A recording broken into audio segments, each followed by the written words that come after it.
Hello and welcome to today's episode of Platinum Talks Wealth. Emmy-nominated journalist Jennifer Rogers Markwell changed gears in her television career when she realized the need to help women make sense of investing. She regularly hosts educational workshops to empower women and others to take charge of their financial future. Now, join your host, Platinum Wealth Management President Jennifer Rogers Markwell, as she leads us into the world of money memories, money infidelities, and how these can mold our relationship with our personal finances as adults. Let's dive into today's episode.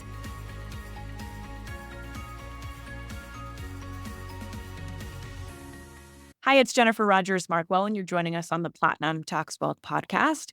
Today, I'm joined by Sally-Shakti Willow. Thank you so much for spending time.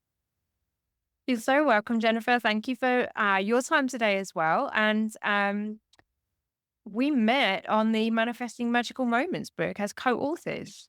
We did, which is very cool. So I've been after you for a bit to do a podcast with me, so I'm glad you're here. And I always ask the first question to everybody is, tell me all about you and why you do what you do. Thank you, Jennifer. So I am a visionary writing guide. And so how did I get to where I am? It begins way back, but the starting point for this part of the story is really my PhD. I did a PhD in what I called Utopian Poetics, which was a form of experimental writing where I was drawing together ritual, performance, poetry, and my spiritual practice. And I found during that experience, I had a great time doing my PhD. On one hand, I traveled a lot. I met a lot of great people. I had the best time where I was actually being funded. So my PhD was paid for. My life needs were met financially. And I was being paid to be a full-time writer, researcher, and poet, which was, living the dream for me at that time. I had quit my job as a secondary school teacher. I'd been teaching for 10 years. That was really breaking me physically, mentally, emotionally, and spiritually. So I'd quit my job as an English teacher, and I'd gone back to university, and I landed this place where I was being funded, literally being paid to do what I loved, which was amazing. I loved that. But I took that responsibility extremely seriously, especially because somebody was paying me to do it. So I felt like I had this real weight on my shoulders to perform. And I think there's a lot of performance pressure in the academic context as well. So I felt a lot of pressure to perform.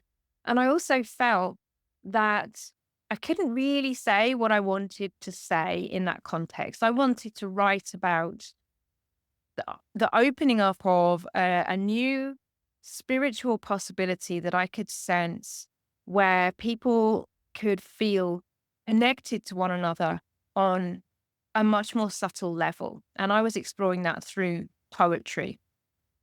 And I felt like I couldn't really write about that in the ways that I wanted to for my PhD, because it wasn't really welcome in an academic context, or at least not as much as I wanted it to be. So there was some trauma that I was experiencing that was connected to not feeling like I could speak my truth, not feeling like I could say what I really wanted to say. And so during that process, I was finding it very hard to write my thesis. I would sit down at my laptop literally every day. I would block out time every day to sit at the laptop when I thought I should be writing, and I would not write. So I was spending a lot of time sitting there thinking to myself, I would like to be going out. I'd like to go for a walk. There are things I would love to be doing to be nourishing myself. But I was sitting, trying to write and not really getting the words down. And I discovered through my process that what was holding me back was that because I wasn't speaking my truth, I wasn't expressing myself fully, I was actually creating a block in my own energy that was preventing me from saying anything or from putting any words down on the page. So that led me to develop I didn't intentionally develop, but I started working with a journaling practice. And I began journaling so that I could say what I wanted to say, so that I could have somewhere that would hold and contain my thoughts, feelings, and emotions, the connections I was making spiritually, things that I felt didn't have a place in my thesis and didn't have a place within the pressure to perform that I was experiencing. So the journaling practice became actually very healing, very powerful, and very transformational. And that's where I realized two things that I could do with that practice. I could share it with other people on a level in terms of connecting to their own voice, their own power, their own intuition, and their courage and confidence. So on a more spiritual level as a practice. And I could also share it with people who wanted to write and had something quite radical or revolutionary to say, and they didn't know how to say it. So this became the foundation for the writing practice that I use for myself and that I work with my clients to help them connect with their higher self and their deepest truth so that they can express themselves and get their words onto the page. That's huge. I think definitely resonating with me was you saying sharing your own truth. And I think that can be a challenge for a lot of people, regardless of what their career path is or what it looks like in life. Absolutely. Absolutely. I think we have been very much conditioned in Western culture and society to suppress our truth and our emotions and any connection that we might have to spirituality or a sense of more or of a deeper femininity. These things have not been welcome in our culture and our society, even in our childhoods through growing up, perhaps. So I think that this and I would count in that as well, for myself and for others, past life traumas, past life traumas and wounding from literally being violently suppressed for speaking our truth. So there's a lot actually that is ripe and ready to be healed in this time. And there are a lot of people who are walking a path of doing that healing for themselves so that they can also be doing that healing for the collective. Yeah, no, thank you for sharing. So, another thing that we like to talk about on the podcast are money memories. So, kind of back to potential trauma for some folks, healing for others, changing the narrative for some. What's a money memory that you experienced as a younger person or child that helped mold your relationship to money as an adult? Absolutely. And I mentioned that, getting funding for my PhD, I took that on as an enormous pressure, an enormous privilege. I had to perform because somebody was paying me to do something I loved. So I had to really pay them back out of every effort, an hour that I was putting into it. And I think that comes from, really my early childhood. I grew up in a working class, a white working class area of Southeast England. My family, going back generations, very much working class. The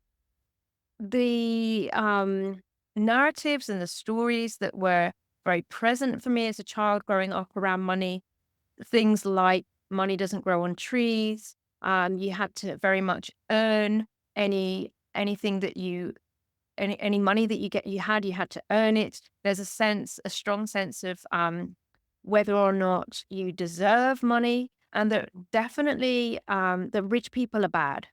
So I grew up with that notion. I think the worst thing the worst thing anyone could have been when I was young was rich. It really meant that you were a quite a terrible person and somebody that I and my community would not have wanted to associate with. Wow, that is heavy. Yeah. How did you, if you don't mind me asking, like how did you do the work for you to get to where you are now and to change the narrative so it better serves you? It's definitely an ongoing process.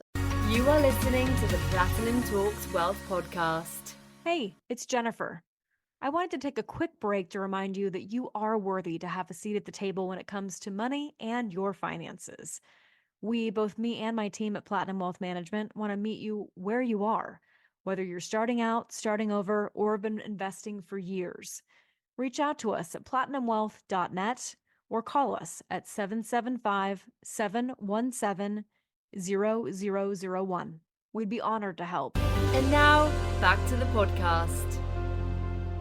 For me, I'm still, I am where I am, and it's in that process. One of the things that was very powerful for me, beside the journaling, which has really helped with a lot of ancestral healing that I've been moving through, and those ancestral narratives. So, what I find with the journaling is when those narratives come to the surface, I can move them through my body and onto the page. And that might be a repetitive process over many sessions where it keeps coming to the surface and I keep putting it on the page, and I can allow myself to become the compassionate witness and acknowledge and accept, allow it to be there, to give space for the transformation. So journaling has been a very powerful way for me to help to heal, release, and even become aware of some of these heavy ancestral stories. And I'll tell you two other things that I've personally done. One is I actually spent a continuous amount of time around early lockdown living in an intentional personal development community. And we used to do a lot of physical, emotional release work. So a lot of movement, a lot of voice work, a lot of partner work, even where we could mirror each other. So we were doing a lot of that. And that, again, helped to move a lot of those narratives literally out of my body, out of my energy field. And the third thing that's really, really touching and important to mention, I think, and I remember your story from your chapter, and I feel like this will touch you as well. Because the third thing was in the last few years recently when both of my grandmothers died in the last couple of years. And in particular, when my first grandmother died, and I was able to be present with her just after she'd left her body, and really had a moment to be alone with her and thanking her for who she is and everything that she had done to protect us and to, she was very responsible with money. She actually left me. One of the transformations is that she actually left me an amount of money that enabled me to move forward on my path. But at that moment, I had no idea there was any money that was going to come from her. But what I did when I was with her was thanked her, and also thanked her for taking some of these stories with her, because they're not helpful anymore. We don't need to keep carrying them. And that was very, very powerful. Wow, I'm getting like emotional as you're sharing this and feeling this from you. I actually did the same with my grandparents, and I said, thank you. I mean, they were old school depression kids, so their mindset was much, much different, right? So same thing, money doesn't grow on trees, having lots of canned goods to have on the sidelines just to make sure there was always food there. So there was a little bit of a scarcity mindset by all means. But with that came just such a beautiful, unconditional love that oh my gosh, what a beautiful, beautiful gift. And I thank both of my grandparents even consistently now for that, just because I feel like that has really helped me move through and to continue to be the best version of myself, right? I feel like we're always on this journey. I'll never hit that utopia place, right? The goal is always to keep getting better and better and becoming a better and better person along the way. But truly, I feel like the seeds that they planted, and it sounds like the same for you, that your grams planted, really helped evolve you as a person. Absolutely. Yeah. And thank you for sharing your part of the story there. Yeah. No, thank you. Thank you so much for sharing that. I appreciate it so very much. So another thing we talk about are financial infidelities. And that, as I shared with you, can be a big, scary, hairy, word and concept for a lot of folks. And that can mean different things to different people as well. What's a financial infidelity that you've experienced or that you've gone through yourself that you think others could learn from? Yeah, thank you for this question, because this is my chapter from the Manifesting Magical Moments book that we co-wrote together. I wrote in my story, I think, one of my biggest financial infidelities, and it happened in my life around about the time when I was living in the intentional community, and I was early on that transformational development path. So I met my partner in the community. He had a very Well, he had a very similar financial upbringing to me in his childhood, but by the time we met, he was financially independent and he was already retired. So we were in a very different place with our finances. And I was continually trying to keep up with him, which was impossible because I was in a totally different place myself. So he, just at the beginning of lockdown, or just before the beginning of lockdown, he went to Costa Rica. And I wanted to go and visit him. So I was sitting on the plane. I was at London Heathrow. We were just about to take off on the way to Dallas Fort Worth, which was on my way to Costa Rica.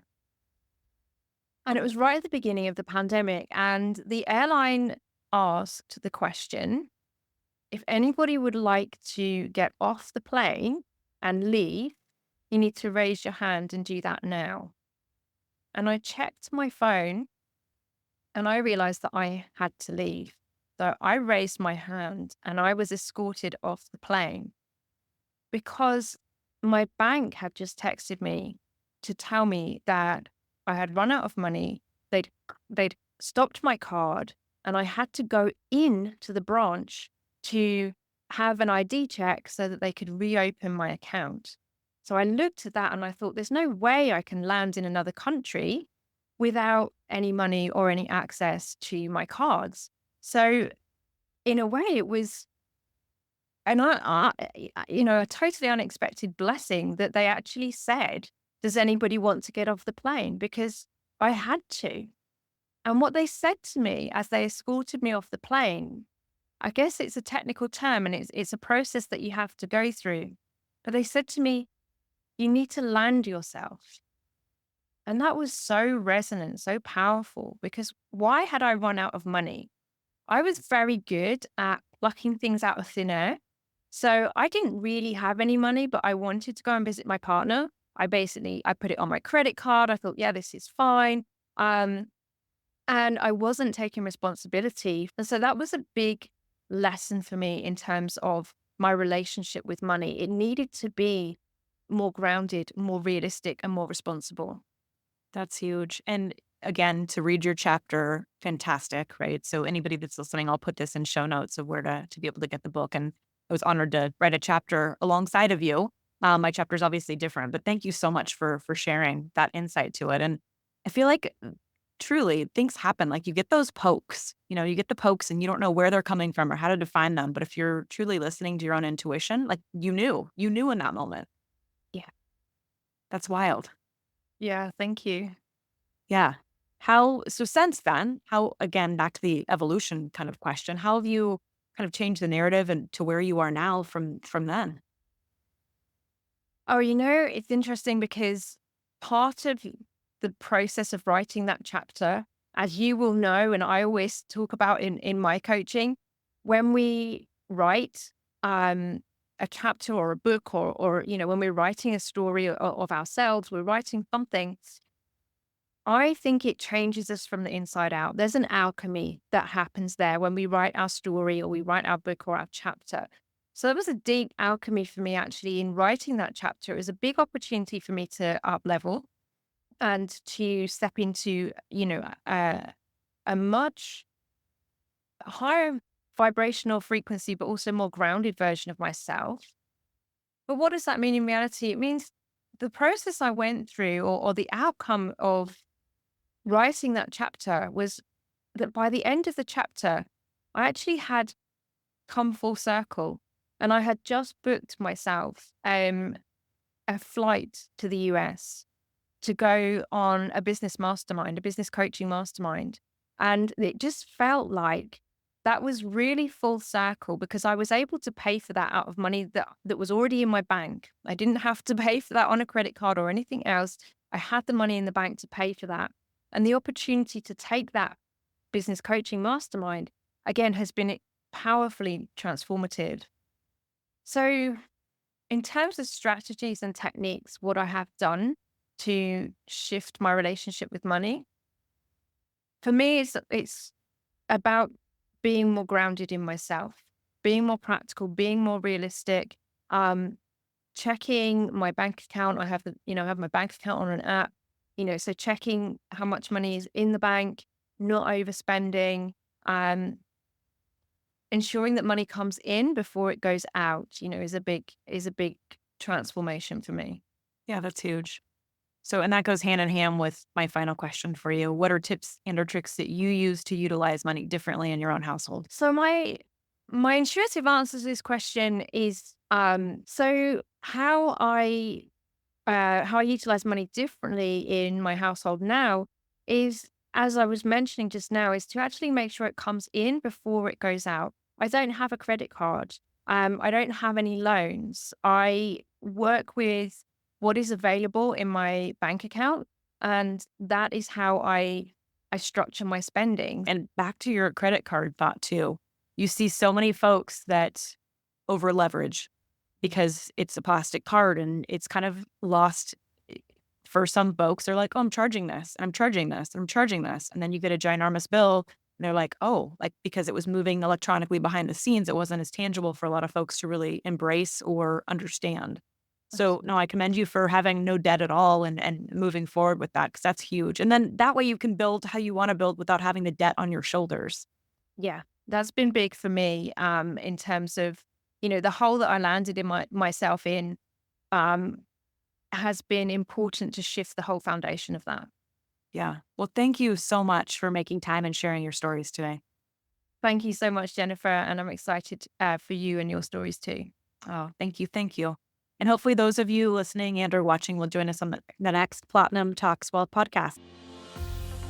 If you enjoyed today's podcast, Platinum Talks Wealth, please subscribe and share. For more information about Jennifer Rogers Markwell or Platinum Wealth Management, please visit www.platinumwealth.net. Securities and advisory services offered through LPL Financial, a registered investment advisor, member of FINRA and SIPC. The opinions voiced in this podcast are for general information only and are not intended to provide specific advice or recommendations for any individual. To determine which strategies or investments may be suitable for you, consult the appropriate qualified professional prior to making a decision. The guest speakers and their companies are not affiliated with or endorsed by LPL Financial or Platinum Wealth Management.